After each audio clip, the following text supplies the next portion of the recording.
Hey, it's Aaron from GameEnthus.com. This time I'm going to talk about Shifting Stones, designed by Wright and published by GameWright. In Shifting Stones, players are going to be manipulating 9 different tiles, if you will, by flipping them over, moving them around to switching places with other adjacent tiles in order to create formations to score points on cards that they have in their hands.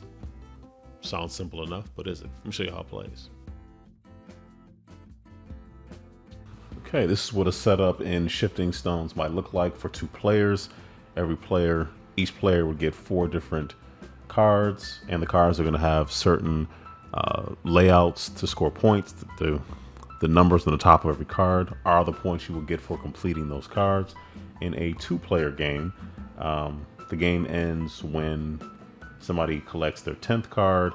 3-player game, 9 cards. 4-player game, 8 cards, and a 5-player game, 7 cards. There are 5 different actions that a player can do on their turn. That is to shift stones.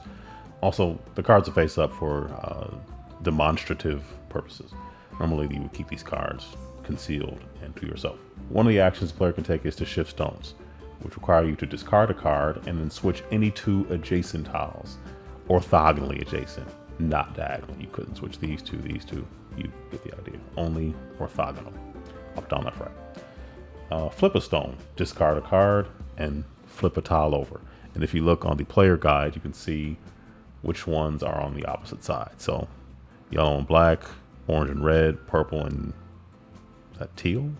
Aqua? I don't know. And then white, gray? I guess gray and green.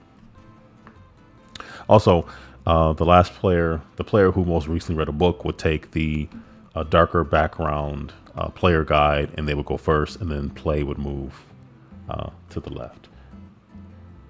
But I guess with a 2-player game, it would just be the other person, which is actually on the right.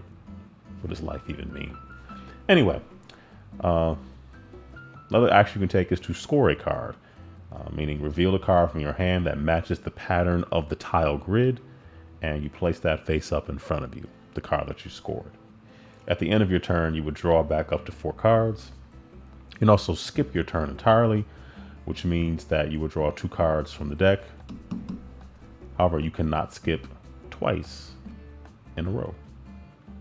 All right, so player 1 is going to go, and let's see what they have here. They have orange, green, and purple. I'm pretty confident they can fulfill that one. They are going to discard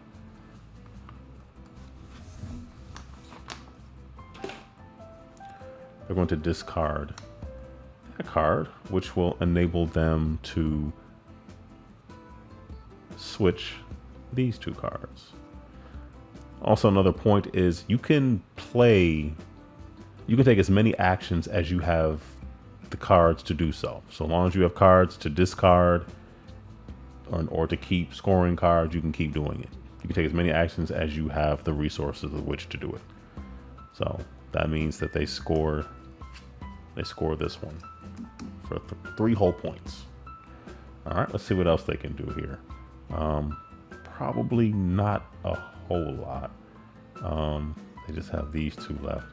Now, yellow is dark. Also, some cards are going to show you the 3x3, which means you have to have that particular setup, layout entirely. It's a little more challenging. The ones that just show you a column just means any column there or any row there, be it top, middle, left, right, center, or whatever. But the ones with the 3x3, you have to do it just like the picture. Let me see what else I can do here. So if I get this one at the bottom, I'm not going to be able to pull that off because the flip side of that is here. I don't have enough cards to pull it off. 2 orange here. I need 2 cards. I need a card to switch this one and then flip the red over to the orange side. I don't have enough to do that. So that's going to end my turn. So ending my turn means I would draw 2 cards. And let's go over to player number 2 and let's see what they have here. And not a whole lot that's worth much, I'll say that. The underside of green is white. Yeah, that's not going to work out. I could do this one and flip. That's a whole lot of work, though. All right, they're going to discard this one, and they're going to switch these two. And now they can fill that. What else can they do? Okay, if they discard this card, it means they can flip this over. So green and then the grayish white. And then they would collect that. And then they would draw back up to 4 cards. Keep in mind, you normally would never have your cards visible this way. Also, one thing I forgot to mention, when you begin the game, let me put this down here actually and then shift this over. This is the discard. When you begin the game, you have to establish what the top and bottom are going to be in order for the orientation to make sense. If you don't, that will be confusing based on where people are sitting. Everybody needs to be looking at the 3x3 in the same way. That makes sense. So you establish, okay, this is the top, this is the bottom. Once everybody agrees, the game will begin. I should have mentioned that. And those are just a couple of quick turns, but that's essentially how the game would play. I'll do this one though. I'm gonna go back over to player 1 real fast. And player 1 is going to, they're gonna get this one automatically because it's there.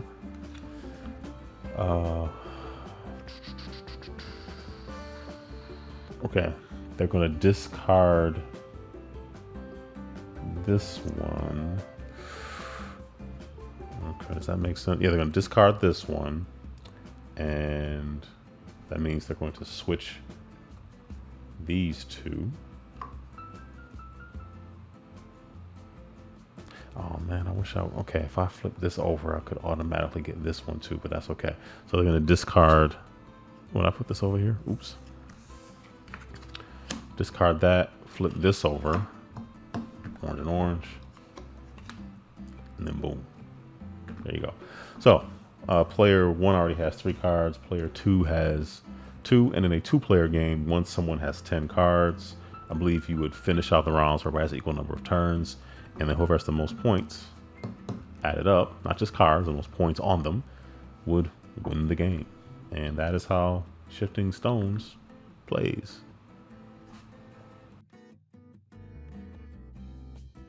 So that was Shifting Stones. I enjoy this game. I enjoy it solo, and I've really enjoyed playing with other people, and it's pretty small. Like, I've actually taken the components and put them into one of those little, I forgot what you call those things. You get them at Michael's or craft stores and things like that.